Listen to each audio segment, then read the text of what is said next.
जय जगन्नाथ नमस्कार। आसतु नजर पकेबा आज मयूरभंज जिलार टॉप न्यूज अपडेट कौन सब रही किंतु ता पूर्व आपण मानक गोटे अनुरोध भिडियोटी को शेष पर्यंत देखि आपणकर सुचिंतित मतामत दिंतु एवं भिडियोटी को लाइक करंतु। आज प्रथम खबर रायरंगपुर स्थित कल्याण मंडप बीजेपी सक्रिय सदस्य सम्मेलन अनुष्ठित जोगदेले विधायक। रायरंगपुर स्थित कल्याण मंडप 2 घटिका समय बीजेपी सक्रिय सदस्य सम्मेलन अनुष्ठित होती। कार्यक्रम में विधायक जलन नायक बीजेपी राज्य संपादक नवीन राम को सह समस्त मंडल सभापति समस्त सक्रिय सदस्य और कर्मकर्ता माने जोग देइथिले। एही सम्मेलन रे बीजेपी आगामी कार्यपंथा संपर्क में आलोचना करा जायथिला। परवर्ती खबर मोरडा थाना अधीन टांगरबिला सड़क दुर्घटना अपराह 3टार जनिक स्कूटी चालक गुरुतर आहत होती। आहत व्यक्ति जनक होउचंती मयूरभंज जिला खुंटा थाना अधीन पुराणा बारिपदा अंचल श्यामसुंदर महापात्र पुओ Paresh Mahapatra. Paresh OD 11B4381 number विशिष्ट स्कूटी जोगे घर को फेरुवा समय कौन कारण भारसाम्य हराई मोरडा थाना अधीन टांगरबिला छक निकट में दुर्घटनाग्रस्त होते। खबर पाई चित्रडारू अग्निशम बाहिनी घटनास्थल में पहुंची रास्ता पार्श्व रक्ताक्त अवस्था पड़ रही परेश को उद्धार कर निकटस्थ किसान तांडी डाक्तखाना नहीं भर्ती करथिले।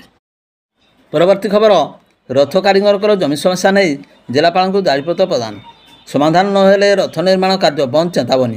द्वितीय श्रीक्षेत्र बारिपदार श्री श्री हरिबलदेव जीवंकर रथ निर्माण कारीगर जमी समस्या नहीं जिलापाल को दारिपत्र प्रदान करा जायछि। रथ कारीगर मानकर पैतृक कालरू रथ निर्माण कार्य करि राजाराजुरा अमलरू थिबा जागिरी जमी गुड़िक वर्तमान समस्या थिबा बेले ए नहीं प्रशासनिक अधिकारी मानक जणाइले मध्य कौनसी समाधान हेउ नाही।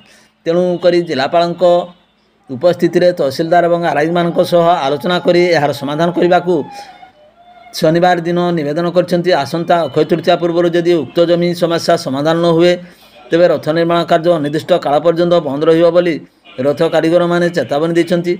ए नहीं जिलापाल रथ कारीगर मानकर सहित आलोचना करी यार प्रतिश्रुति दैथिबा जणा जायछि। दायित्व प्रदान समय मृत्युंजय महापात्र हरिश्चंद्र महाराणा क्षितिश महाराणा जतीन्द्र महाराणा सत्यरंजन नायक प्रमुख उपस्थित थिबा देखा मिलता। एने संध्या 6 घटिका समय ए बाबद सूचना मिली।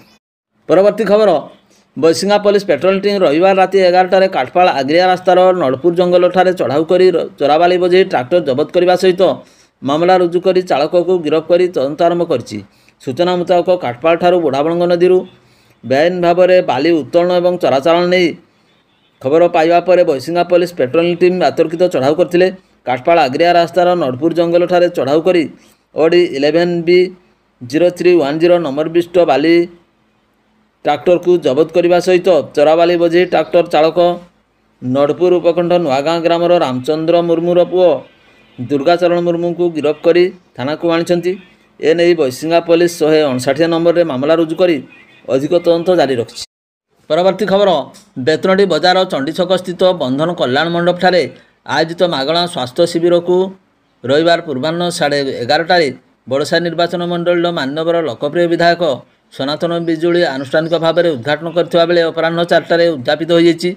आस्था स्वास्थ्य और दांतव्य ट्रस्ट पक्षर Mayurbhanj chemist and druggist association मिलित अनुकूल आयोजित मागणा स्वास्थ्य शिविर में स्नायु एवं मानसिक रोग संपर्कित परीक्षा निरीक्षा कर रोग निरूपण पूर्वक मागणार औषध प्रदान करा जायथिला। बेतनटी मंडल सभापति जीवन कुमार परिड़ा संयोजना एवं परिचालन आयोजित स्वास्थ्य शिविर में स्नायु रोग विशेषज्ञ भाव में Pradeep Kumar Nayak doctor Chunaram Soren doctor Rashmita Behera doctor Budhan Murmu प्रमुख 15 प्रकार स्नायुविक और मानसिक रोगर परीक्षा निरीक्षा करथिले।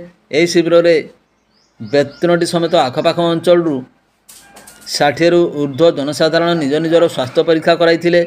एथिरे विशेषज्ञ दल आयोजित एवं मानसिक रोगर चिन्हट करी आवश्यक परामर्श साहू को मागणार औषध पत्र प्रदान करा जायथिला। परवर्ती खबर बड़साई थाना अधीन बर्तना ग्राम में जंगलिया अंचल चली चरादेशी मद कारखाना पर रविवार अपराह्न 3:30 चढ़ाऊ कर विपुल परिमाण महुल पच और मद प्रस्तुति व्यवहृत व्यापक सरंजाम गुड़ी जबतपूर्वक नष्ट कर अबकारी विभाग। सूचना मुताबक बर्तना गाँव में जंगलिया अंचल ଚୋରା ଦେଶୀ ମଦ କାରଖାନା ଚାଲିଥିବାର ଖବର ପାଇ ଅବକାରୀ ବିଭାଗର ମୋବାଇଲ ଟିମ୍ ରବିବାର ଅପରାହ୍ନରେ ଚଢ଼ାଉ କରିଥିଲା। ଚଢ଼ାଉ ସମୟରେ ମଦ ମାଫିଆମାନେ ଘଟଣାସ୍ଥଳରୁ ଛତ୍ରଭଙ୍ଗ ଦେଇ ଫେରାର ହୋଇଯାଇଥିବା ବେଳେ ସେଠାରେ ପ୍ଲାଷ୍ଟିକ୍ ଡ୍ରମ୍ରେ ଥିବା ବିପୁଳ ପରିମାଣର ମହୁଲପୋଛ ଜବତପୂର୍ବକ ନଷ୍ଟ କରାଯାଇଛି। ଏଥିସହିତ ଚୋରା ମଦ ପ୍ରସ୍ତୁତିରେ ବ୍ୟାପକ ସରଞ୍ଜାମଗୁଡ଼ିକୁ ମଧ୍ୟ ଜବତ କରି ନଷ୍ଟ କରାଯାଇଥିଲା। ଏନେଇ ଅବକାରୀ ବିଭାଗ ପକ୍ଷରୁ ମାମଲା ରୁଜୁ କରାଯାଇ ଘଟଣାର ଅଧିକ ତଦନ୍ତ ଜାରି ରଖିଛି ଅବକାରୀ ବିଭାଗ। ପରବର୍ତ୍ତୀ ଖବର, ଗାନ୍ଧୀ ମାର୍କେଟରୁ ବାଇକ୍ ଚୋରି ନେଇ ବାରିପଦା ଟାଉନ୍ ଥାନାରେ ଅଭିଯୋଗ। ବାରିପଦା ଟାଉନ୍ ଥାନାର ଗାନ୍ଧୀ ମାର୍କେଟ ଅଞ୍ଚଳରୁ ପୁଣି ବାଇକ୍ ଚୋରି ହୋଇଛି। ଏନେଇ ଚିପଟସ୍ତିଆ ଅଞ୍ଚଳର ସମ୍ବିତ ବେହେରା ବାରିପଦା ଟାଉନ୍ ଥାନାରେ 19 ତାରିଖରେ ଅପରାହ୍ନ ପ୍ରାୟ 4ଟା ସମୟରେ ଅଭିଯୋଗ କରିଛନ୍ତି।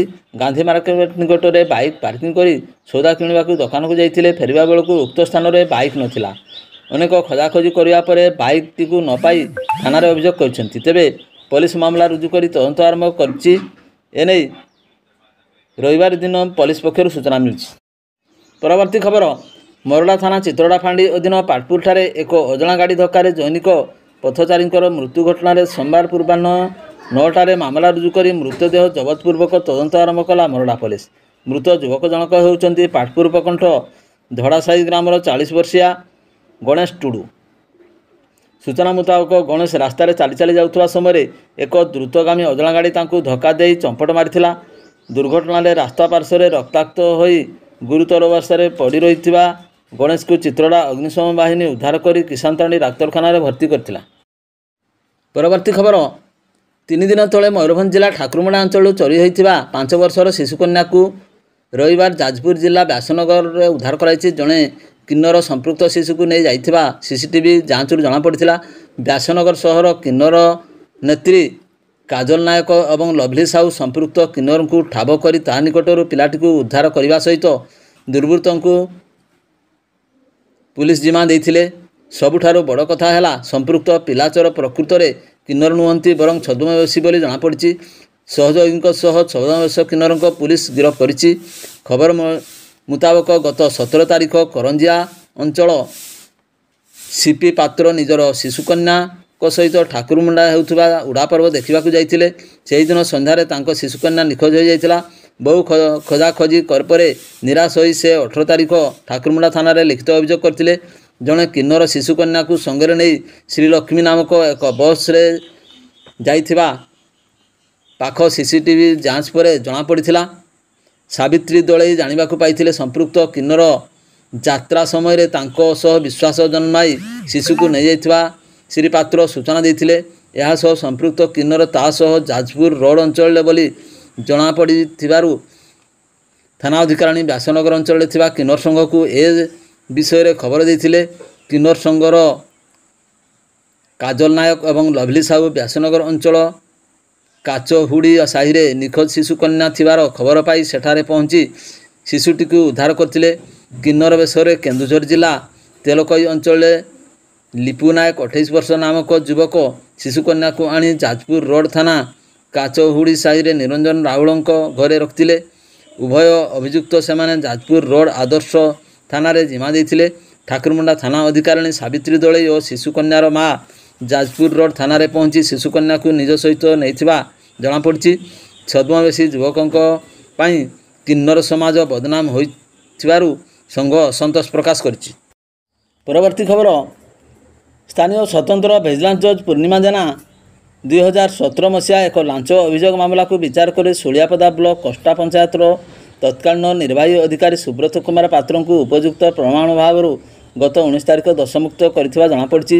ପ୍ରକାଶ ଯେ 2017 ଅଗଷ୍ଟ 2 ତାରିଖରେ ବାଲେଶ୍ୱର ଭିଜିଲାନ୍ସ ଥାନାରେ କଷ୍ଟା ପଞ୍ଚାୟତ ଜୁରୁକା ଗ୍ରାମର ଅନନ୍ତ କୁମାର ଦାସଙ୍କ ଅଭିଯୋଗ କ୍ରମେ ତାଙ୍କ ଜେଜେମା ସୁମତି ଦାସଙ୍କ ନାମରେ ପ୍ରଧାନମନ୍ତ୍ରୀ ଆବାସ ଯୋଜନାରେ ଘର ପାଇବା ପାଇଁ ତଦନ୍ତ ରିପୋର୍ଟ ଦେବା ସକାଶେ ଅଭିଯୁକ୍ତ ସୁବ୍ରତ କୁମାର ପାତ୍ର 5,000 ଟଙ୍କା ଲାଞ୍ଚ ମାଗୁଥିବା ନେଇ ବାଲେଶ୍ୱର ଭିଜିଲାନ୍ସ ଥାନାରେ 43/2017 ନମ୍ବରରେ ଏକ ଭିଜିଲାନ୍ସ ମାମଲା ବିଭିନ୍ନ ଦଫାରେ ରୁଜୁ କରାଯାଇଥିଲା। ସେହି ଅନୁଯାୟୀ ଭିଜିଲାନ୍ସ ପକ୍ଷରୁ ତା ପରଦିନ ଅର୍ଥାତ୍ ଅଗଷ୍ଟ 3 ତାରିଖରେ ଚଢ଼ଉ କରାଯାଇ ଅଭିଯୁକ୍ତଙ୍କ ଠାରୁ ରାସାୟନିକ ଲେପ ଦିଆଯାଇଥିବା 5,000 ଟଙ୍କା ଜବତ ସହ ଅଭିଯୁକ୍ତକୁ ଗିରଫ କରାଯାଇଥିଲା।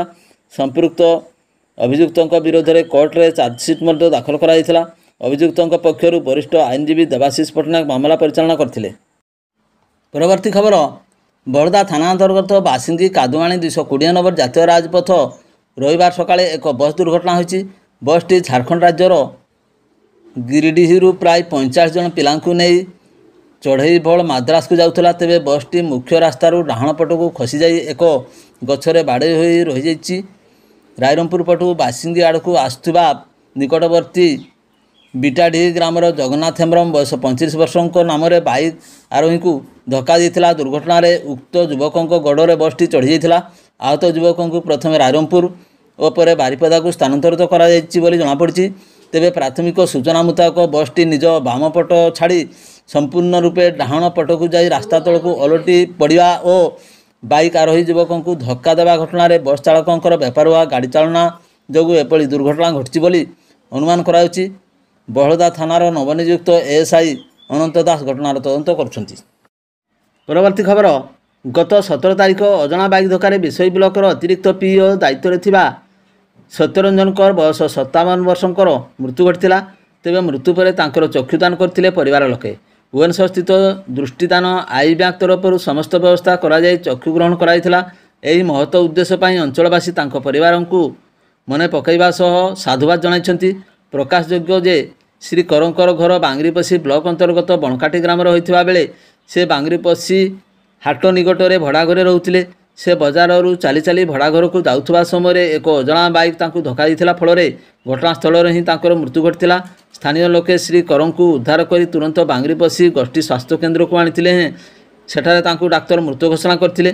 ପରେ ବାରିପଦା ପିଆରଏମ୍ ମେଡ଼ିକାଲରେ ଶବ ବ୍ୟବଚ୍ଛେଦ କରାଯାଇ ବଣକାଟି ସ୍ଥିତ ନିଜ ଗ୍ରାମରେ ଶେଷକୃତ୍ୟ ସମ୍ପନ୍ନ କରାଯାଇଥିଲା। ଅଞ୍ଚଳବାସୀ ତାଙ୍କ ଅମର ଆତ୍ମାର ସଦ୍ଗତି ପାଇଁ ଭକ୍ତିପୂତ ଶ୍ରଦ୍ଧାଞ୍ଜଳି ଅର୍ପଣ କରିଛନ୍ତି। ଭିଡ଼ିଓଟିକୁ ଶେଷ ପର୍ଯ୍ୟନ୍ତ ଦେଖିଥିବାରୁ ଆପଣଙ୍କୁ ଅଶେଷ ଧନ୍ୟବାଦ।